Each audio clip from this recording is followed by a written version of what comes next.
का शत्रु और खुद का मित्र स्वयं होता है। कैसे? जो इंद्रियों को जीत लेता है वो खुद का मित्र है, और जो इंद्रियों के द्वारा जीता जाता है वो खुद का शत्रु होता है। दोनों बातों में बहुत बड़ा फर्क है। या तो हम अपने मन को, इंद्रियों को खुद के बस में कर लें, अपने अकॉर्डिंग चलाएं, या फिर ये मन और इंद्रियां हमें अपने अनुसार चलाने लगती हैं, और जो इनके अनुसार चला पतन के गर्त में गिरता चला गया। यानी बाहरी परिस्थितियां चाहे जैसी हों मैटर नहीं करती, अगर हम इंद्रियों पे, अपने मन पे काबू करना सीख लें, और यही अनियंत्रण हमें हमारी ही नज़रों में गिरा सकता है, हमारी आत्मिक उन्नति में बाधा बन सकता है। यही हुआ था इस माध्यम के साथ। लोगों पे अधिकार जमाने की भावना, स्वार्थीपन और इनके असंयमित व्यवहार ने इनकी आत्मिक उन्नति पे ग्रहण लगा दिया, और जब तक ये इन सारी बातों को समझ पाते, इनके हजारों जन्म, हजारों साल नष्ट हो चुके थे। ये केस ऐसी ही एक आत्मा का है। अब जिंदगी का सबसे सटीक विश्लेषण तो हमारे गुरुजन ही कर सकते हैं, इसलिए ये दृश्य भी सभा के सम्मुख का ही है। जब डॉक्टर न्यूटन ने इस माध्यम से पूछा कि पिछली बार जब तुम गुरुजन सभा के सामने गए थे तो क्या तुमने वहाँ पे कोई नया चेहरा देखा था, या सभी पुराने गुरुजन ही थे? इस सवाल पर माध्यम अचानक हाँफने लगता है। बाद में राहत की एक लंबी सांस लेते हुए कहता है, रेंडर वापस आ चुका है। उसे दोबारा से अपने सामने सभा में देखकर मुझे खुशी हुई। डॉक्टर न्यूटन ने उससे पुनः पूछा, ये रेंडर कौन है? लेकिन माध्यम फिर से विचलित हो जाता है और उनके सवालों का कोई जवाब नहीं देता। अब डॉक्टर न्यूटन पहले उसे शांत करते हैं, फिर उससे दोबारा पूछते हैं, थोड़ा सा सवाल को घुमाया, आखिर रेंडर कहाँ बैठा हुआ है? इस पर माध्यम की तरफ से जवाब आता है, टेबल के केंद्र के बाईं ओर।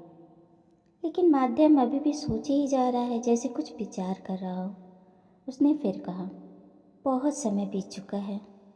अब डॉक्टर न्यूटन ने पूछा, जब तुमने आखिरी बार रेंडर को देखा था उसके बाद से कितने वर्ष बीत चुके हैं? इस सवाल पर भी माध्यम काफ़ी समय तक चुप रहता है, फिर रुआसा सा होकर कहता है, कुछ 3000 वर्ष। मेरी सभा में उसकी वापसी का महत्व शायद तुम नहीं समझते हो। रेंडर बहुत ही प्रौढ़ और बुद्धिमान है। वो बहुत शांतिपूर्ण है। इस धरती पर मेरे बहुत सारे चक्कर लगने से पहले से मेरे साथ है वो। अब यहाँ पे बहुत सारे चक्कर का मतलब है माध्यम के पिछले कई जीवनों से भी पहले से रेंडर उसके साथ है। माध्यम आगे कहता है, रेंडर ने मुझे बताया था कि मैं बहुत आशा दिला रहा हूँ और तेज़ी से विकास कर रहा हूँ। मुझे महत्वपूर्ण कार्यभार सौंपे जा रहे थे। और इसके बाद माध्यम रुक जाता है और दोबारा से उसका गला रुंध जाता है। अब डॉक्टर न्यूटन बड़ी कोमलता से कहते हैं, अच्छा तुम क्या कर रहे हो, और आगे बढ़ो और मुझे बताओ कि तुम्हारे साथ क्या हुआ है। इस पर माध्यम ने कहा, मेरा सम्मान नष्ट हो गया था। मैं जाल में फंस गया था, जो हम में से अधिकतर यहाँ करते हैं। मुझे अपनी शक्ति पर बहुत आत्मविश्वास हो गया था। दूसरे लोगों के ऊपर आधिपत्य करना मूर्खता थी। इससे कोई अंतर नहीं पड़ता कि मेरा शरीर किस प्रकार का है। जीवन दर जीवन मैं असंयमी और स्वार्थी हो गया था। रेंडर ने मुझे चेतावनी दी थी कि मेरी प्रगति कम हो रही है, और मैंने उसे आश्वस्त किया कि मैंने ध्यान नहीं दिया था। लेकिन अनेक जीवन बर्बाद हो गए। मैंने अनेक अवसरों को गंवा दिया और अपने ज्ञान व शक्ति को दूषित कर दिया था। अब डॉक्टर न्यूटन ने उसे हिम्मत देते हुए कहा, अच्छा निश्चित रूप से तुमने परिस्थितियों को अभी हाल ही में बदल दिया है। इस पर माध्यम ने कहा, पिछले 500 वर्षों से मैंने सुधार के लिए बहुत कठिन मेहनत की है, दूसरों की देखभाल करने के लिए, और अब मुझे प्रतिफल मिला है इसका। रेंडर वापस आ गया है। अचानक से माध्यम बहुत जोर कांपना शुरू कर देता है और फिर अपनी बातों को नहीं कह पाता। डॉक्टर न्यूटन उसे शांत करते हैं। इसमें काफ़ी सारा समय निकल जाता है। फिर वो उससे कहते हैं, रेंडर ने अपनी लंबी अनुपस्थिति के बाद उस समय क्या कहा जब तुमने उसे देखा? उसने मुझे एक उत्साहपूर्ण मुस्कुराहट दी और कहा, तुम्हारे साथ दोबारा काम करना अच्छा रहेगा। अच्छा, बिल्कुल यही बात है। इस पर माध्यम ने कहा, हाँ, और कुछ आवश्यक भी नहीं है। मैं उसके महान मस्तिष्क की शक्ति को अनुभव करता हूँ और जानता हूँ कि मेरे भविष्य में उसने एक बार और आत्मविश्वास दर्शाया है। अब डॉक्टर न्यूटन ने पुनः उससे पूछा, फिर तुमने उससे क्या कहा? अब माध्यम ने कहा, मैं कसम खाता हूँ कि दोबारा भूल नहीं करूँगा। यानी रेंडर और माध्यम दोनों बहुत पहले से ही एक दूसरे के साथ थे। रेंडर उन्नति करता चला गया, जबकि माध्यम अपनी गलतियों से अपनी ही तरक्की को बाधित करता चला गया। बहुत सारे जीवन, बहुत सारा समय उसने अपना बर्बाद कर दिया। ऐसा नहीं था कि रेंडर ने उसे चेताया नहीं था, चेताया था, पर इन्होंने उसकी चेतावनी पे ध्यान नहीं दिया। इनके असंयमी व्यवहार और स्वार्थीपन ने इनके तमाम जीवनों को बेकार कर दिया। खैर, देर आए दुरुस्त आए। 500 सालों से इन्होंने भी कठिन मेहनत की और अपनी आत्मिक ग्रोथ को बढ़ाया, और इसका नतीजा ये रहा कि रेंडर फिर से इनके साथ काम करने के लिए तैयार था। रेंडर एक बहुत ही विकसित और बुद्धिमान आत्मा थी।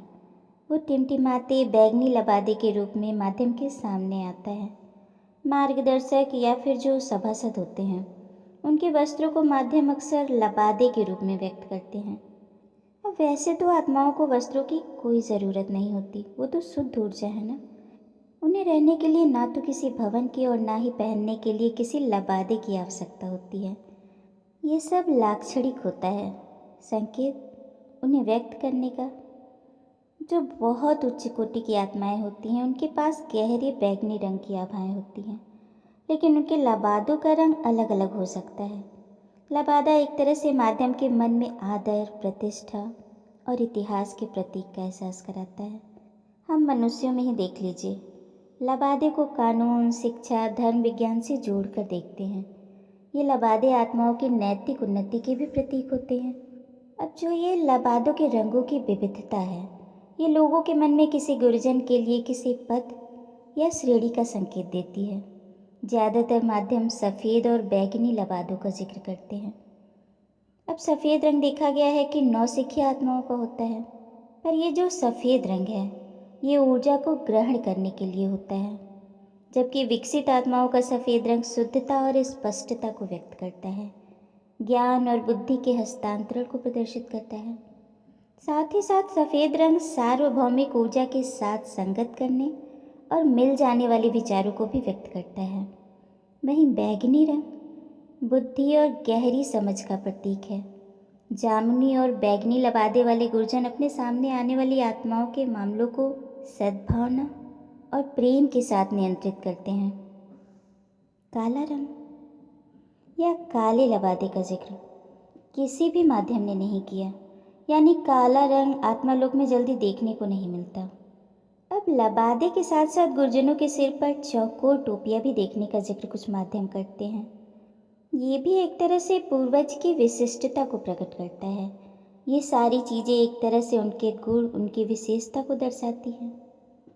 अगला केस एक एमानुएल नामक आत्मा का है, जो स्तर 1 की आत्मा है। उसकी मृत्यु 1937 में हुई थी। अपनी मृत्यु के पश्चात जब वो आत्मा लोक में गुरुजन सभा के सम्मुख जाता है, तो उसने वहाँ पे क्या अनुभव किया, उसे क्या सीख मिली, इसे हम अगली कड़ी में जानेंगे।